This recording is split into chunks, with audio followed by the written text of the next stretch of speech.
Nice. Hello, everyone, and welcome back to Live from Gallifrey. Sorry, I'm seeing ads. Not an ad I wanted to see. Definitely not. Okay, well, anyway, once again, hello, and welcome back to Live from Gallifrey. Of course, say hello to our lovely doctor. Hello. I'm LT, and I'm actually really sad, and this is my companion. I am Daniel, and I am very happy. Well, I think we should get it away. The reason why I'm kind of sad is actually Live from Gallifrey is going to be taking a wee bit of a hiatus or possibly... Well, it's the end of our season, and what we're doing as we end our season, we're going to take our break for the season, and we're coming back. And when we come back, it's going to be a different show. It's going to look a little different, feel a little different, but it's going to be far more entertaining. It's going to be something you're going to love. We are going to try to rework it so we can really appeal to the fan base. Like, we've been doing this for about a year. About a year, man. And it hasn't grown, so that shows us that we haven't been doing something right, that we're not appealing to the fans. So we're going to be doing a lot of reworking, hopefully come up with something new and fresh and exciting and actually interesting for you guys to watch. But that's true. We are leaving on, like a high note. This is one of the episodes that I really do like, and it's not just because Rose is going, but that is definitely a part of it. I'm not going to lie. I thought that was the high note. I thought it was. Yeah. I mean, that's my high note. Rose is gone. And we are talking about Doomsday, the second half of the show that you and Josh started last Sunday. That's right. So it's kind of a two-part ending to this. We find out... I don't know. It was super interesting. Like, I like the villains in it. I like that they combined the Cybermen and the Daleks to the big bads in Doctor Who. Oh my God. I thought that was a really good thing, and it was really suspenseful. I like that. It was great because here we go, right there. This is the moment. We can jump around as much as we want. You guys have already seen this. This moment where Dalek Faye, is Faye or Faye? Faye. Faye or Faye? Yeah. TH, okay. So, Dalek Faye meets up with the two Cybermen, and immediately you get to figure out who is the stronger force, because the Cybermen would never negotiate with anyone. First thing they do is try to broker peace with the Dalek, and the Dalek is like, "Oh yeah, that's it, man." And they're like on the ground; they are out for the count. Like it's dunsies. And I loved it because it was like that's when you got to know exactly who is the stronger force out of Doctor Who. And the truth of the matter is, they're the ones I am rooting for. I do feel that the Daleks are far scarier, far more superior. Even though their design is hokey, it's laughable. It's laughable. Here's the thing, and they really do build this up, because when the Doctor finds out about the Daleks, that they did exist and blah blah blah, every single episode he's like, no, how is this happening? Yes. The whole thing with Skaro, the whole thing with all this stuff, and like, as ridiculous as they look, they are the big bad. They're the most intimidating force in all of the universe, especially for the Doctor. Oh my God. And I loved it also with the reveal of all so many different Daleks and how they're doing it. They're releasing them from the prisons. And then Dalek Sect says the whole thing of we only need one Dalek to kill all of these Cybermen. It's really just an eradication thing. Like, we're just doing this as a show of force, but we can really just send one to end you guys. And if we didn't believe that to be the case, the moment when the Daleks do the whole thing where they run to the alien artifact, and it was just like really four of them, just going against the ancient ones, the ones with the names, and it was just them going against all these other people, and they're just killing them, just like just spinning around shooting, and people were dying, like dying left and right, and all they were doing was like, all right, we're just gonna keep going straight till we get to what we need to. Bulldoze our way over. That scene was just so like, for me, in a way, kind of scary when you think about it, because it's like, in the Doctor Who world, if this was real, you're just like, I don't understand how the Doctor ever can really stop them. Yes. Ever. And kind of leading into like the Time War and everything of what he had to sacrifice and why he was willing to sacrifice what he did in order to annihilate the Dalek race. It still builds it. Like, every time we get to see them, we get a little more understanding about, the Doctor, and when we get to that 50th anniversary episode and how that all goes down. But I also love bringing back some of the continuity of how Rose does touch the Dalek, bring it back to life, the whole thing with Skaro. And then like with this, where it's like, hey, anyone that's been traveling has this power, and they're able to weep in a little bit more of like, from previous episodes, bringing in like that continuity, bringing in like, you know, these little secrets. It makes a lot of sense. A lot of effort was put into, especially this episode, I think. This episode really was good on many levels. One thing that I did like, and it was interesting because I never thought about it before, so I really watched it, but the Cybermen leader, he's kind of ingenious in the way that they have him say what he says, which is, we're going to make like the world, the whole idea of removing the individual from a situation and making everything a group by saying, okay, hey, we're going to make a world of just pure equality, where it's like, okay, there's no rich or poor, there's no man or woman, there's no black or white, it's everyone is equal on this level. It's totalitarian in a way where I'm taking over, but it's also very much communist in a way where it's like everyone will be equal. Or like socialist, yeah, exactly, in that way, socialist, I'm sorry, where they're all, and now just, we're all level, we're all unified. Yes. But, and that was just so interesting to me, because if you think about it, they didn't have to say that at all. They didn't have to be appealing to people. But they know what's going to win people over. But that's also one of the failings, where they're like, we're going to take the individuality of people, or take that away and be a collective group. But also at the end, we saw that doesn't work. Like the power of like the human spirit and the soul seems to be able to overpower, you know, the whole upgraded Cybermen mentality, as we see in this episode, which I really, really like. You can't take people, you can't take that spirit away. And so you're talking about Yvonne, as I call her, fake Cyberman Hartman. Yes. I did it for Queen, and I did it for duty for Queen and country. And it could have ended at that, with her going off on this kind of tirade before she gets upgraded. Yep. But having her return and being like, no, I'm still gonna try to save that last bit of humanity, I feel like speaks a lot, especially about with Doctor Who. That did so much, because it does, but it also, once again, points out how faulty the Cybermen are. Yes. Versus what they do with the Dalek. The Dalek, they take that time to kind of evolve you into this weird thing, because they still are human, apparently. Yes. But they evolve them into this weird Well, they have the human brain, or I guess the essence of it, and they just put them into the mechanical bodies. Yeah, and then so you become this thing, and then they try to essentially drive you mad with their propaganda, and then they send you out. Yeah. And you're just like, all right, ready to go. Where the Cybermen are just like, we'll just upgrade you and you're fine, and we'll use the best hard drive ever created, which is the human brain. No, that's where you made the mistake. And that's why, I mean, I don't want to say it, but it's like the Daleks lose because of that, I think. Yeah, that's true. I mean, the Cybermen are weak because of that. The Cybermen are weak because the Daleks are like, you know, hey, we're just going to bulldoze our way. We don't care about upgrading you. We don't care about these people, just us. That's true. It's true. And Brent says it himself. Emotions are incompatible with cyber and tech. Yeah. And that's their where mentality, and that's apart.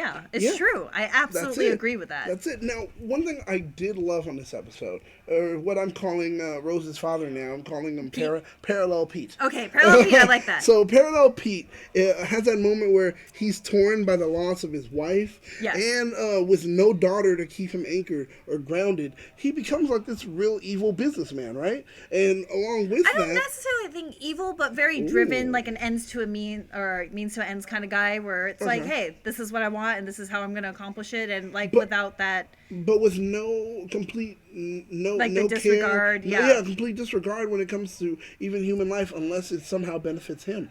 Ultimately, for that, I feel that is like an essence of evil. If you don't for somehow work in a way to facilitate to my needs, then you're useless. You can die, or I can have you killed. You're nothing to me. I feel it's kind of evil. But I feel like it's also dealing with the loss of Jackie, like his parallel Jackie, you know, and he became bitter and resentful, and he has this hatred built up in him. Yeah. Because we saw, like, in our first encounter with him, he is a loving husband. They have a little Rose puppy, you know, and it's like, he is a family man. He's a politician, but, like, I still feel like there was heart. So dealing with, you know, the loss and how you could become angry and jaded and not really care. And that's how we were introduced to the Doctor in this kind of, like, new Who, you know, like, and when you find out about the war and how much he had to give up and lose, that he became this kind of grizzled man.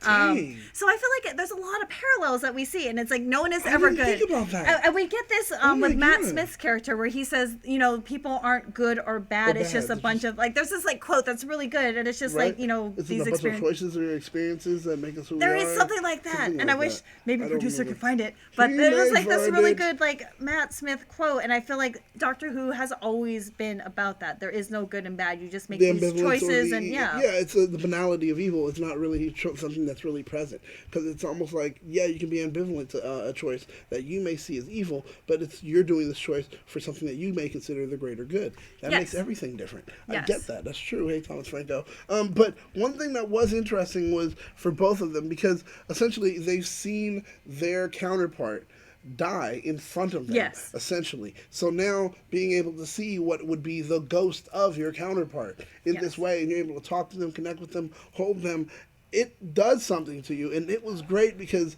it did something for both of them, and it was just a great way to see how their stories get to circle and end also. Yes. So it's like there's happiness for Jackie as well as Parallel Pete. But the thing is with Parallel Pete, she says something that I wish I could create a supercut for.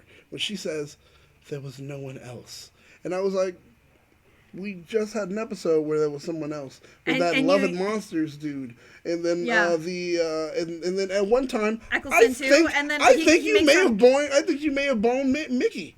Yeah. I think there was that thing. There used to be a guy that used to come around here and do this for me. And then she was like, hey, my Nick is and blah blah. I was like, you fucked Mickey too? Like, your daughter's boyfriend. But also, like, super flashy with the Doctor in this episode, kissing on the lips and all of that. Oh, my God. She's a thirsty woman. Yeah, I'm like, you talking about there's no one else. I just saw 10 other people right now just walk out of this room. What are you talking about? Like, man. We're only on a second Doctor, and, like, Jackie, we already know that, like, you're thirsty. Yeah, Jackie definitely. But it's sweet. The sentiment is sweet. And unlike, for someone like Rose, so this is a quote that I was talking about by Matt Smith. The way I see it, every life is a pile of good things and bad things. The good things don't always soften the bad things, but vice versa. The bad things don't necessarily spoil the good things either, or make them unimportant. So it's like you make these decisions, and you're not a good or a bad person. It's just. Oh yeah, Sailor too for Jackie. Forgot about that. Yeah, but it's just it's a amalgamation of all of it. Yeah. And ultimately, in the end, you'll compile it and you'll figure out what's good, what's bad. If you're good, if you're bad, anything like that. And in this particular episode, I feel like Rose did the heroic thing for like maybe one of the first times in her life was incredibly selfless, and I think because they were writing her off, they needed to do that. I felt like it was very out of line with her character. I didn't think it was believable for Rose, but I'm glad that she got this heroic ending. One thing I did love about it, though, almost a tit for tat kind of thing. When Rose pretty much is almost about to die because she tries to save everyone, and she lets go at this moment, and then her father shows up and saves her, which is great because, remember, she saved her father before. Yeah, I forgot which. Some didn't really piece. Save, but gave him some peace of like while he was dying in the car accident on the cement. She was there holding his hand. Like so it's repaying it in that way, and I was like, wow, I really get that. Like I love that. It's his chance to be the dad and do something for her that she was always wanting. She always wanted, because she wants something concerning a father figure. She wants someone that's there to protect and blah, blah, blah. So here he shows to actually give her that. But let me cut you off just for a moment. Because she is saved. Like, if her father was not there to save her, she would be in that same vortex that the Daleks and Cybermen were sucked into. Yes. Saves her life, and she was like, I don't want to be with you. I want to go back to my... Okay. And it's like, that wasn't an option. Your option was to die with these guys or get rescued by your parallel father. And you ungrateful child. She didn't The guy that you wanted your entire life, that you spent an entire episode trying to save, even though it would have messed up all of time and space, just seemed a little petty. It was very petty, and it was selfish, and it was empty in a way. Yeah, in that way. It really undercut, like, I was like, okay, Rose is going to have a really good ending. I really like this self-sacrificing. And immediately she's like, no, take me back. Because remember, and I'm like, no, like, that wasn't an option. Your dad saved you. Otherwise, you would have sucked into the same hole as that would have been it. You would have been dead, and that would have been the end of it. And still, nonetheless, and she was like, even at the cost of two separate universes, I still want my happy ending. And it was like, through all of this, this is the thing why we've been shit talking Rose for so much. Because ultimately, in the end, she as a character does not grow. She does not learn, and she does not become better. In fact, I feel Rose becomes worse. Rose becomes a person that is now spoiled and given everything and never told no. So now she gets to act out like that individual. That's exactly what that was. Okay, so since we're kind of talking about the end of this episode, it actually ended differently than what I thought it was. What you remembered? Yeah, because, like, when did the whole hand thing happen and giving her the other doctor? We didn't see it yet. Right? Like, that happens later. In my head, we get the but hand in my cut off, head, but that all yet. happened in this particular episode. That doesn't happen until later. No, I was tricked later. out. So, with like, this Donna, with Donna. Yeah. And that's crazy. So, like, this particular image that I had in this episode actually that didn't I was happen waiting until, for. Yeah. And I was super confused. Same thing, because I was sitting there like, hey, where's the clone? Wait, no. It doesn't happen till later. But Donna's not in this episode. And that's why I was like, oh, never mind. This isn't until way later. And the continuities, and that's why I love going back and watching Doctor Who, because it does all get mushed up and timey-wimey, wibbly-wobbly. Yeah. But see, and that's later that we'll talk about. But the thing is, still with that, nonetheless, it does point to something that did happen in this episode, which is we get the Doctor who never gets to admit that he is in love with someone. It gets cut off before he can. Classic man move. Honestly, good job, bro. Honestly, job, bro. I feel like, Genius. I don't, Genius. does he really love, does he love Rose? Because he would have found a way, and he hesitated. He was he was trying to, like, make the signal super weak. Hey, he could have found a way. I don't know. I mean, you saw the signal was messing up. It's not his fault. It's just, hey, I really tried. I tried. Damn it. I guess you'll never know. It's one of those things where, like, does he care? And the reason why I think Rose is sad is because she's like, alone?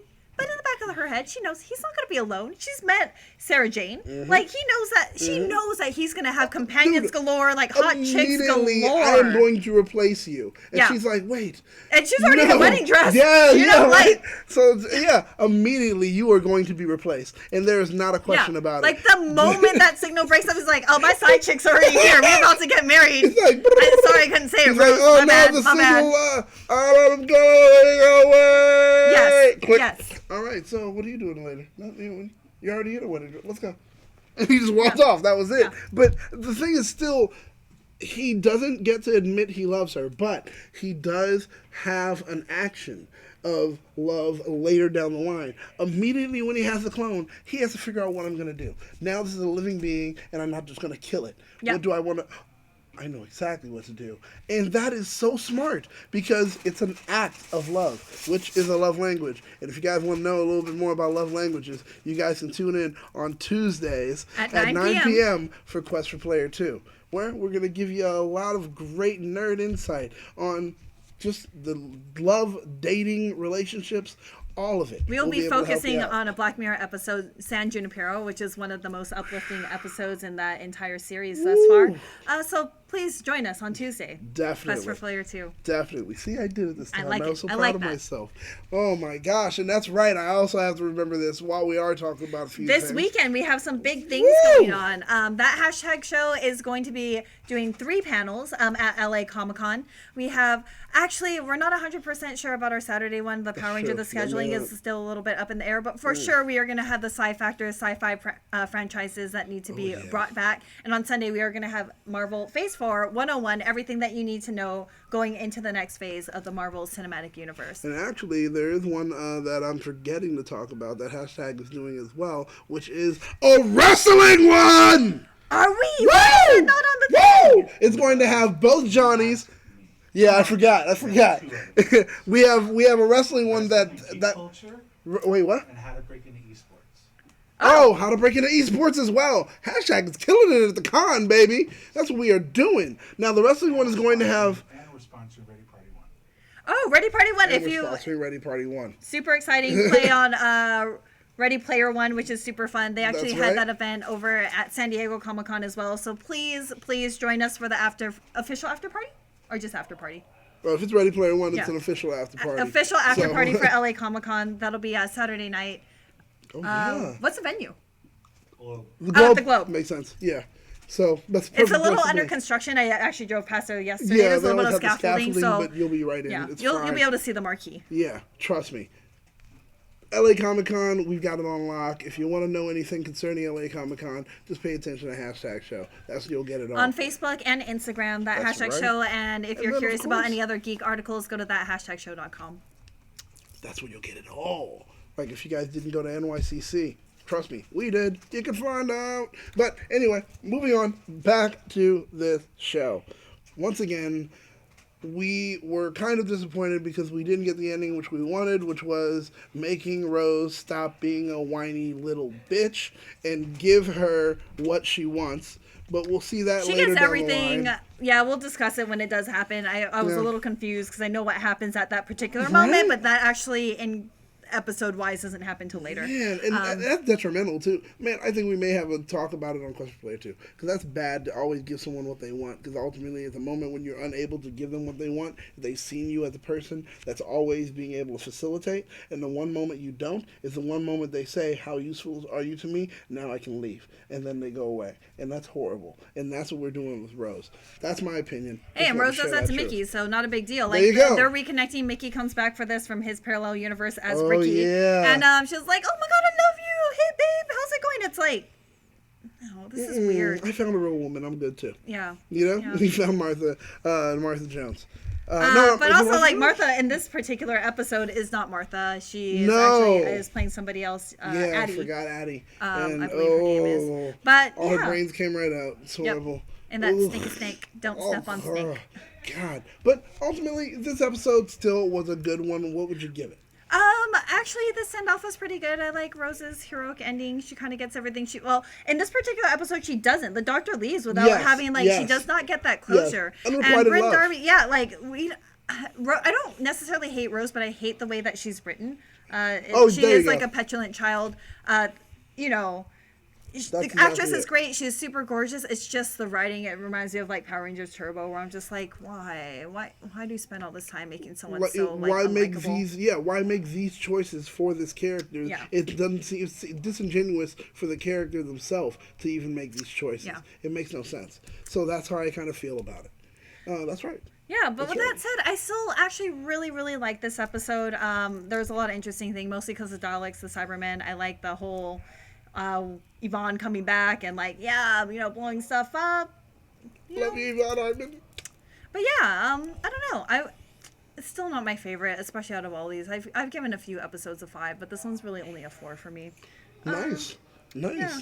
Okay, well, with everything else, just as you said before, trying to go over it, the ending not being what I remembered, and that kind of said something about this episode, because it's like, this is what I wanted to be able to finally walk away from Rose, which is something, that's something I've got to deal with. But besides that, her reactions, how she was doing some things, just how she was treated, and also in turn how we as an audience were treated. I feel sometimes we were stolen from. Some things we should have gotten that we didn't get, and because of that, it knocked it down from a 5 going to a 4 for me. Yeah. Also, Jackie being pregnant was really weird, especially since the doctor kind of already revealed her age of like, oh, you're in their late 50s or whatever, and I was like, oh, well, maybe parallel world Jackie, like her uterus Still work? rejuvenated or something. I don't know. Because she's been on the TARDIS before, and then because time and Wibbly, what? And Bryn, she did come back. And actually, when she came back as a moment, I loved her character. I loved the acting in it when Rose did come back. Because Rose Tyler is a fan favorite for companions. She and is. I think, she is the eyes, and she's quite young. She's only 19 years old, Yeah. 18 years old, and, on these journeys. She So was our way to see into what the world was. Yeah, and I get that, but, I feel like a lot of the other companions, I had such a stronger connection with. Oh. Rose is definitely one of, probably the weakest companion I agree. that I have feelings for. I agree. I definitely agree. And I have a history with her or anything. It's just like, yeah, she was the weakest one. You are the weakest companion. Goodbye. Yeah, and we had that And I was- episode too. That's right. And I was this waiting is- for that to happen then. This is going to be our last episode for a while, but if you Yes, want to it stay is. tuned on that hashtag show's social media, either their Instagram and their Facebook and their website, we are going to be doing some restructuring. We will bring this back. This is a big fandom for both of us. That's right. We hope to have something up by Gallifrey 1, which will be in February of 2020. Yes. Please stay tuned. We love this, and if you have anything Doctor Who, please add us at the THS hashtaggers thing for anything Doctor Who related news. That's right. So when you guys have time, if you can, even right now, if you haven't hit it yet, go ahead and hit that bell, get subscribed, and get those notifications. So this way you're able to keep up to date with everything trending. In geek pop culture. Bye Bye, guys.